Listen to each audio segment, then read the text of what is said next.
What is going on, you guys? Welcome back to the channel. You guys saw we pushed an EG up the driveway, and tonight we started a little late because the car showed up late, but tonight we are going to be swapping a stock single cam into that car. Nothing crazy happening with this car. It is a bone stock CX hatchback, and the engine that's currently in the car, just a long block, the transmission is gone. The current long block that's in the car, the previous owner had done the timing on it, which skipped and possibly bent the valves. It sounds like a literal lawnmower, and they took it apart and the car sat. So a friend of a friend had picked up this car for a great deal, and he was like looking for a single cam. So if you guys remember, we did that B16 swap in that red hatch, and I still have the engine sitting around. So I figured, you know what better way to put this in use than to put it into a car that needs it. So in today's video, we're pretty much going to pull the long block out of the car, we're going to clean the engine bay, and then we're going to take everything that we need, including the transmission that he sourced, because I sold this one, the new parts that he bought for it, to attach everything onto the single cam and plot that back into the car. The goal is to get it running tonight. It is currently 7:48 p.m. Let's get to work. Give you guys a quick little look on the car. I'm telling you guys, bone diggity stock. It's got some really clean blue interior, and I'm kind of jealous. But everything that we're gonna need for the swap is in the car. Transmission is buckled up over there, and the only thing concerning is the busted ignition switch. Good to know the intake arm and air box is in the trunk. Look at this tiny thing right here, man. CX model came with this little thing right here, like the CRX HF model does. And give you guys a quick little look back here as well too. Passenger side, really clean. Underneath the hood here, just a long block, nothing else. No header, no transmission, no battery, no nada. But for the most part, the long block itself is complete. So again, we're going to be transferring a lot of stuff from here to that engine. If it doesn't have it, that's already complete. But first things first, let's yank this engine out.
So guys, I pressure washed the engine bay and the hood a little bit. I didn't really scrub it. I just did some engine degreaser, and then I just let it soak for a little bit, and then I went over with the car soap, and then I washed it down.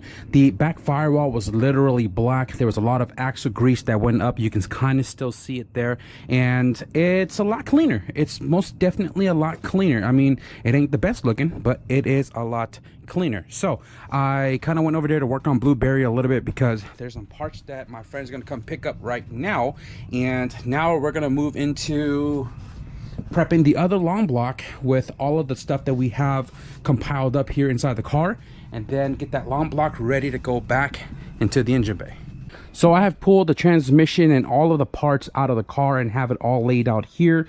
We have a rear main seal that we're going to be changing, because this is notorious if your engine has a lot of miles.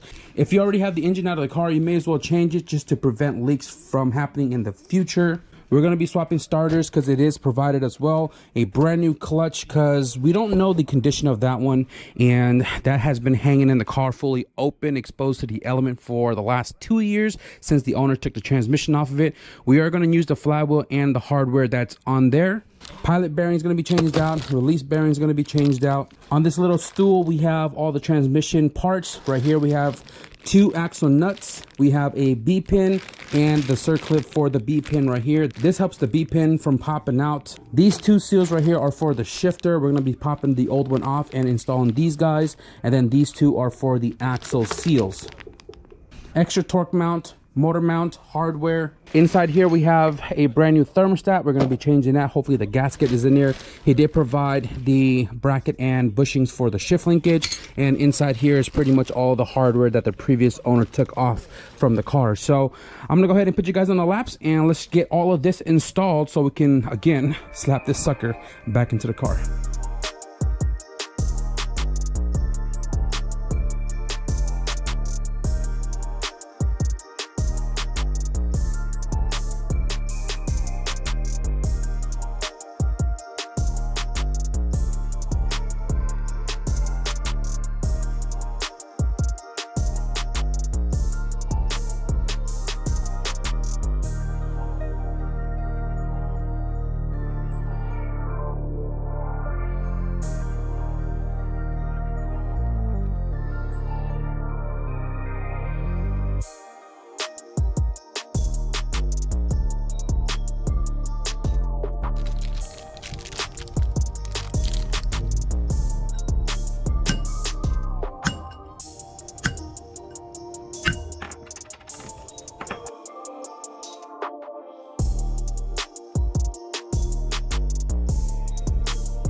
The entire long block and transmission is ready to go into the car.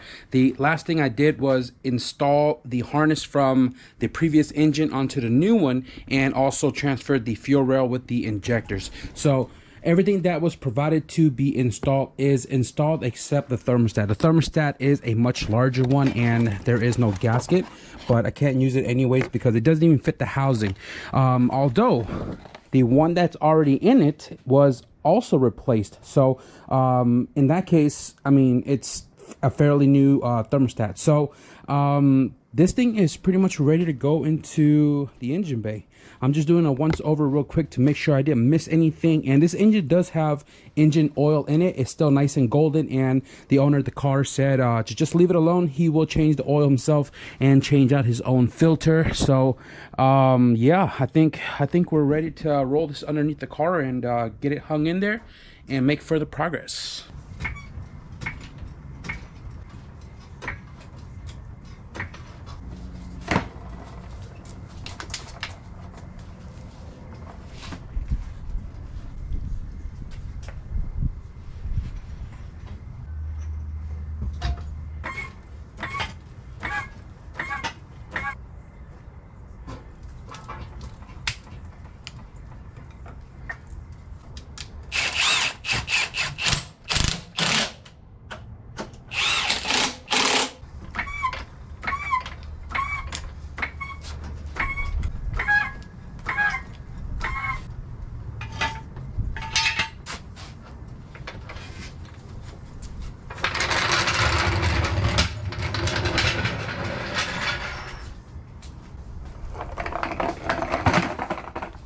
It is currently 12:15, guys, and I've buttoned up everything in the engine bay aside from the intake, which is in the trunk.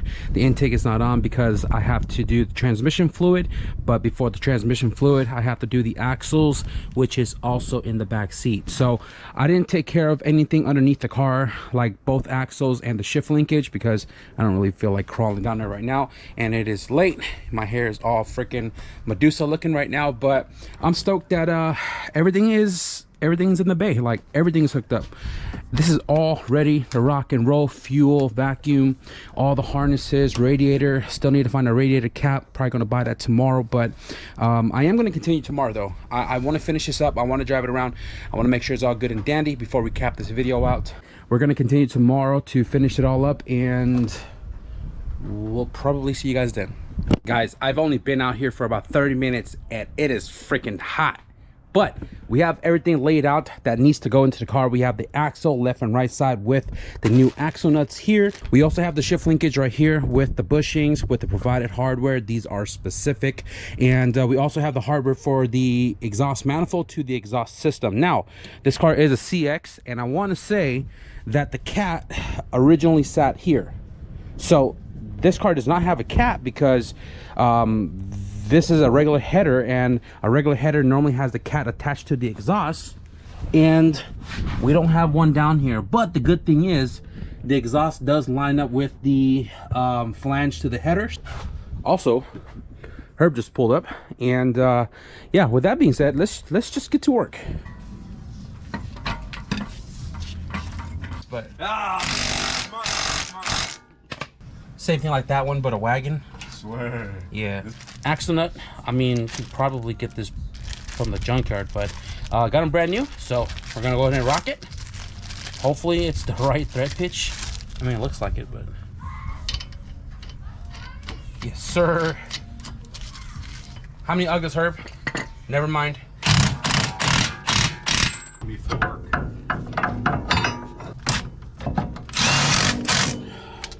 Hey, Herb. Yeah. We're gonna drive to Florida or what? One side done.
All right, guys, so we have transmission fluid, we have the shift linkages, we have the axles, the battery's hooked up. Hopefully it has power, because this battery sat for 2 years. It was on the trickle charger all night, and by the looks of it, it should fire over. And the last two things I need to do is bleed the clutch line, since this didn't have a slave and we added one on, and we need to do coolant. But I don't have a radiator cap still, so not sure if we can drive it around without one. The ones from my aftermarket radiator are too big, so I think I just want to see if I can fire it over. The fuel lines, everything's all connected, and let's grab the keys. So this thing has a busted ignition switch. I think I showed you guys yesterday, and it's literally like snapped off. This car was stolen from the previous owner, and this needs to be completely changed out. So we're just going to start off from right here, and hopefully we have power. Oh, okay, well the speedo is completely rounded out. Like you can see, it's underneath the pin, so the speedo needs to go all the way back. But yeah, anyways, we don't have any check engine lights. You smell any fuel over there, Herb? I can hear the fuel pump coming on. I'm priming it. No leaks? Nope, I think you're good. Alrighty, well, I'm about to fire this thing over real quick. There's no RPM, I just realized. But here we go. Oh, probably gotta step on the clutch for this car. Wait. I can't. I don't know why it's not clicking. Wait. Is the freaking starter even on? Oh, it is connected. Okay, that's kind of weird. You know what? I'm gonna start it from right here. What is this? That's one of those key things. What else do I not know about this car?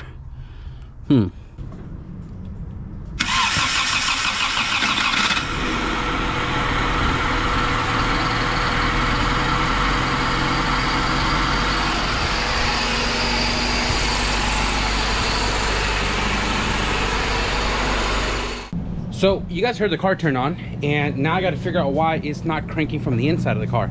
Sounds good. Sounds freaking awesome. And no check engine light, which is sick as well.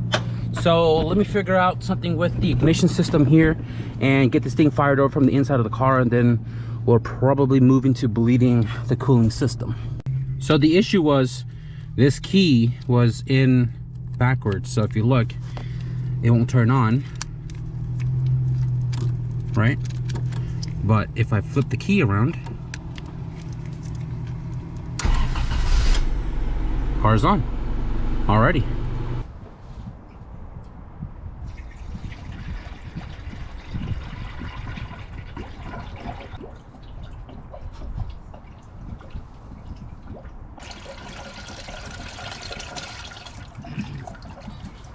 Yeah, that's wild.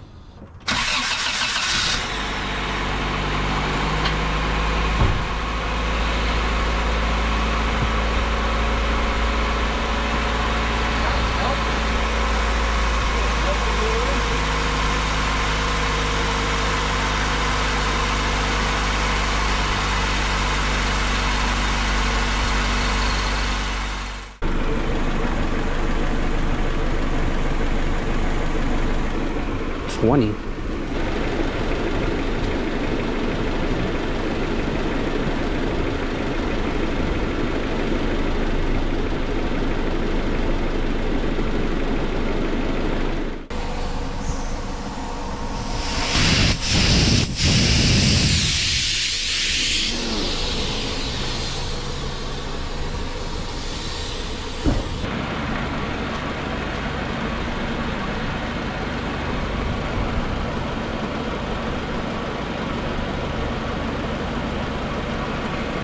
I'll tell you guys one thing, the brakes fade really bad, and on top of that, this flat wheel valve stem is gone as well. That's how we air out, baby. Let's go. So I have a spare on the passenger rear just so we can go for a drive. I don't have a shift knob. Brakes are still gone, but should be okay to go around the block.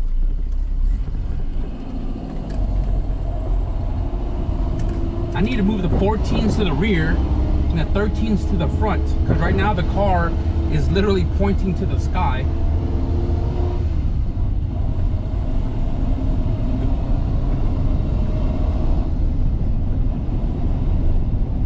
I cannot see anything. Holy cow, the windshield is so dirty. Do we have fluids?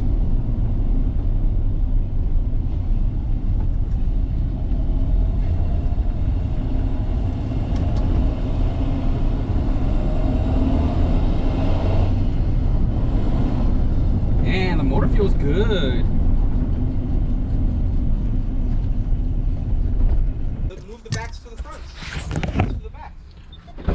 Herb said it. Move the back to the front and the fronts to the back. It looks stupid. Cause look at the it has maybe like a 3-finger gap here, and then it's got like a whole ass fist in the front. Look at that. So yeah, I'm gonna move the 14s to the rear and 13s to the front, because it looks weird. It looks weird.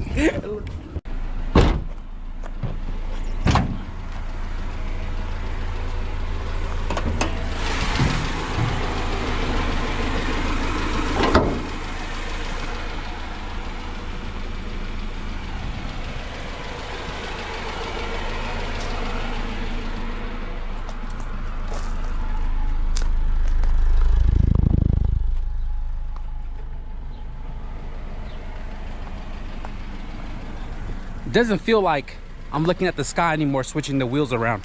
So that's pretty much going to be it for this EG swap, guys. Just a quick little save. The engine was toasted. This guy had bought the long block for me. I swapped everything in. It sounds freaking awesome, and hopefully it'll look freaking awesome as well later down the road. But the brake stuff situated different time, but as far as it goes right now, the owner is very aware of the brake system. It actually does stop if you hit the floor, but it's kind of unsafe with that if you're driving around a lot of cars. So hopefully that gets situated later. But that's pretty much it for this EG. Another car ready to drive on the road, and no more sitting for 2 years plus. So hopefully the new owner can enjoy it, and that is going to be it for this video. I hope you guys enjoyed this one, and if you did, be sure to leave a thumbs up. If you guys want to stick around for some more possibly EG content, be sure to hit the subscribe button. But with that being said, thank you guys for watching.